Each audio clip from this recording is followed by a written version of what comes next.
Rakesh Yadav sir, class notes of maths. इसमें हम पहला चैप्टर प्रारंभ करेंगे। पहला चैप्टर है हमारा काम और समय। तो काम और समय का सबसे पहला प्रश्न ये कह रखा है, ए और बी किसी काम को 10 दिन 12 दिन में कर सकते हैं। अब ए और बी ने साथ मिलकर काम करना शुरू किया और 3 दिन बाद ए ने काम छोड़ दिया। काम पूरा होने में कुल कितना समय लगा, ये आपसे पूछ रहा है।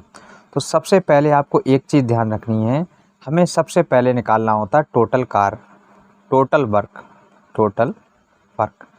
अब टोटल वर्क निकालने के बाद हमें निकालनी होती इफ़िशेंसी। इफ़िशेंसी का मतलब इनकी कार्य क्षमता। तो दो चीज़ें ध्यान रखनी है, पहले हमें टोटल वर्क निकालना होगा, फिर इफ़िशेंसी निकालनी होगी कार्य और समय के प्रत्येक सवाल में। देखिए सबसे पहले हम यही करेंगे। ए और बी किसी काम को 10 दिन 12 दिन में करते हैं। तो पहले हमने ये नोट कर लिया, ए किसी काम को 10 दिन में कर रहा है, बी उसी काम को 12 दिन में कर रहा है। अब हमारा पहला काम क्या है, टोटल वर्क निकालना। तो टोटल वर्क कैसे निकालोगे? टोटल वर्क हम निकाल सकते हैं इन दोनों का एलसीएम लेके। 10 और 12 का एलसीएम क्या बना, 60। तो 60 आ गया हमारे पास टोटल वर्क। अब इसमें ये बात देखिए आप कि अगर ए 60 कार्य को 10 दिन में कर रहा है तो एक दिन में कितना करेगा। ए 60 कार्य को 10 दिन में कर रहा है तो एक दिन में कितना करेगा, 6 काम। तो 6 काम इसकी आ गई इफ़िशेंसी, ये आ गई इसकी क्षमता।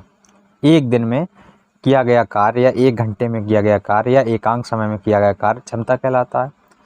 ऐसे बी 12 दिन में 60 काम कर रहा है तो एक दिन में कितना करेगा, 5 काम करेगा। तो बी की जो इफ़िशेंसी अर्थात क्षमता आ गई वो आ गई 5। अब इसके आगे सवाल को पढ़ते हैं। ए और बी ने साथ मिलकर काम करना शुरू किया और 3 दिन बाद ए ने काम छोड़ दिया। तो ए और बी ने 3 दिन तक तो काम किया होगा। अब ए और बी ने जब 3 दिन तक काम किया तो कितना काम हो गया, तो दोनों की कार्य क्षमता कितनी हो गई, 6 5 11 और 3 दिन काम किया तो 11 3 33, मतलब 33 कार्य हो गया। बाकी बचा कितना, बाकी 60 में से 33 घटा देंगे, कितना बचा हमारे पास 27। ये 27 कार्य कौन करेगा, ये तो छोड़ के चला गया था, ये बी तो करेगा, इसलिए बी के नीचे लिखा हुआ है।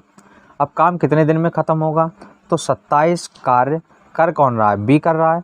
तो बी की इफ़िशेंसी कितनी है, बी की इफ़िशेंसी है 5।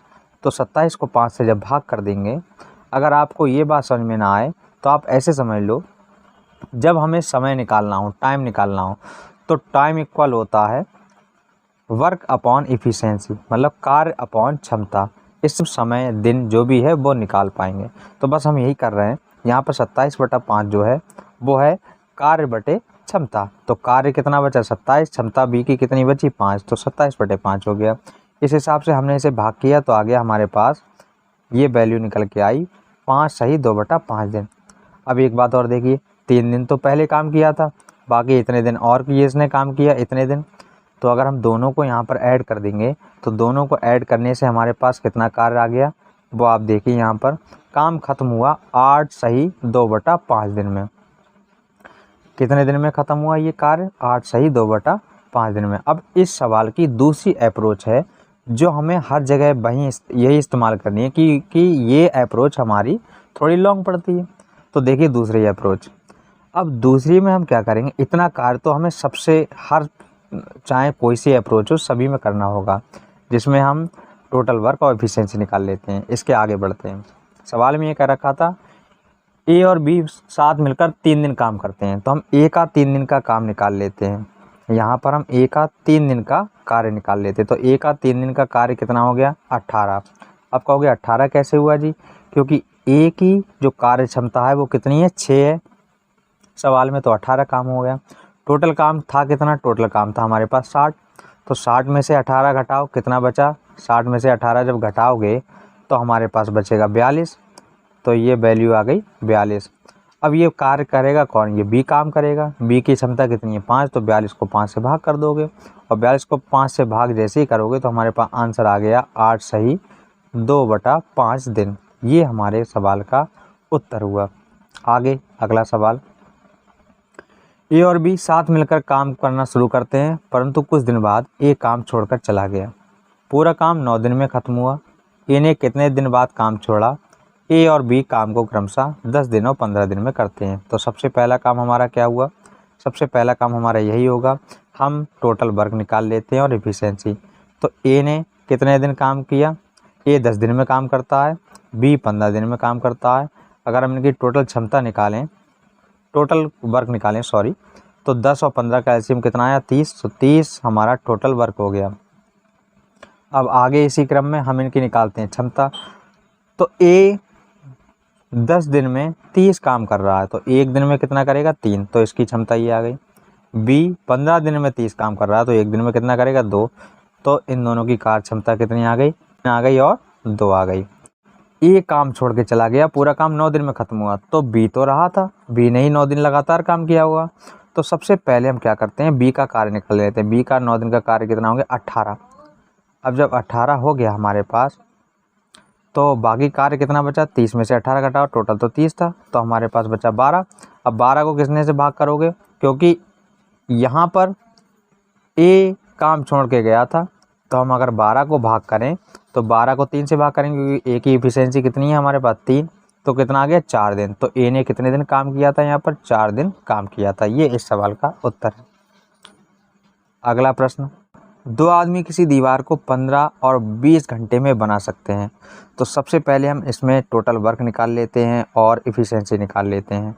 तो 15 और 20 घंटे में कर सकते हैं, तो सबसे पहले हमने ए को लिखा ये 15 घंटे में, बी 20 घंटे में, टोटल कार्य निकाल लिए। टोटल कार्य कितना आ गया हमारे पास 60, क्योंकि 15 और 20 का एलसीएम कितना आ गया 60।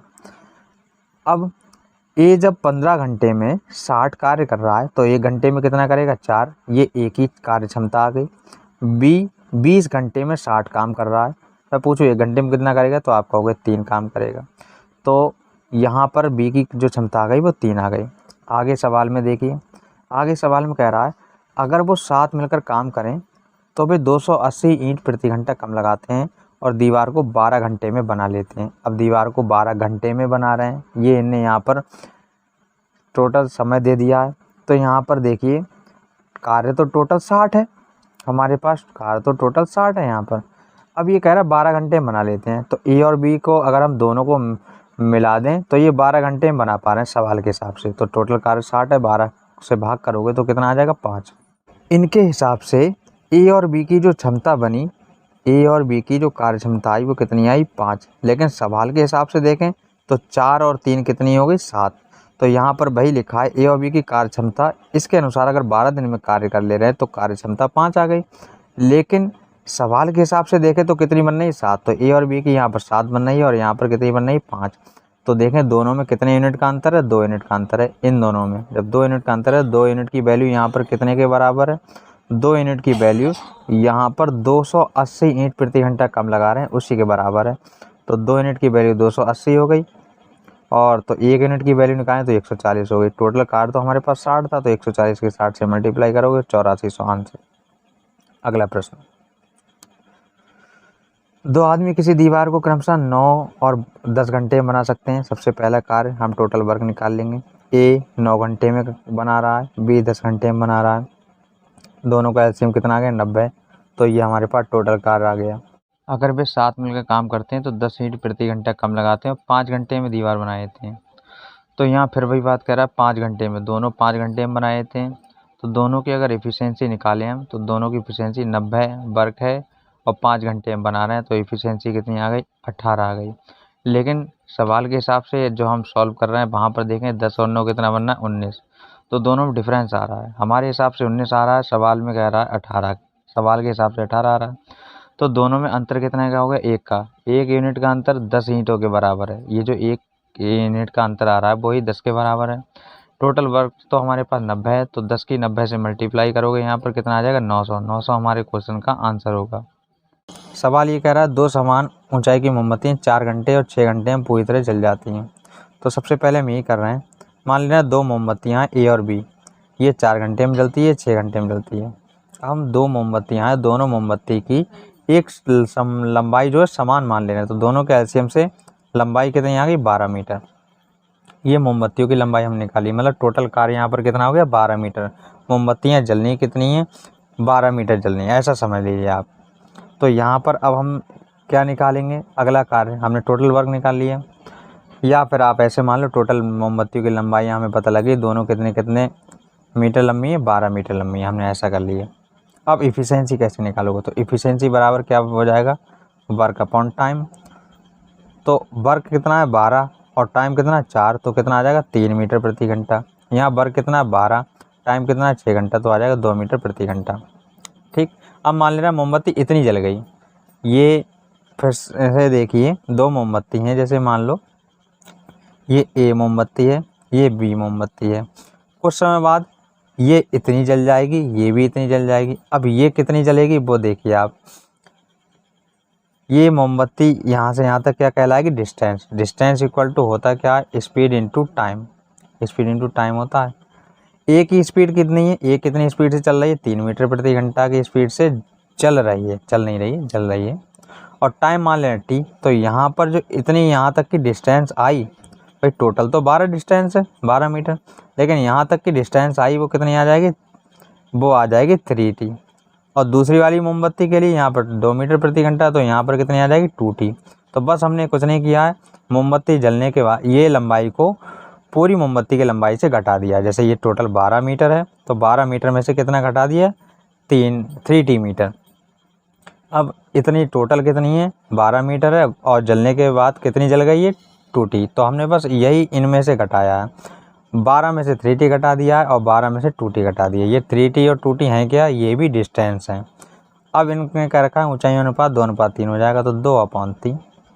बस क्रॉस मल्टीप्लाई करोगे इनकी आपस में, और क्रॉस मल्टीप्लाई करने से क्या बनेगा, 36 - 9t बराबर 24 - 4t, 5t बराबर 12, टी की वैल्यू निकाल लेंगे, 2 सही 2/5 घंटा हो जाएगा। चैनल पे नए हो तो चैनल को सब्सक्राइब कर लो। अब ये पहली वीडियो थी जिसमें समय ज़्यादा लग रहा है, अगली वीडियो में हम इससे आगे के सवाल करेंगे। तब तक bye bye, take care, good night, जय हिंद।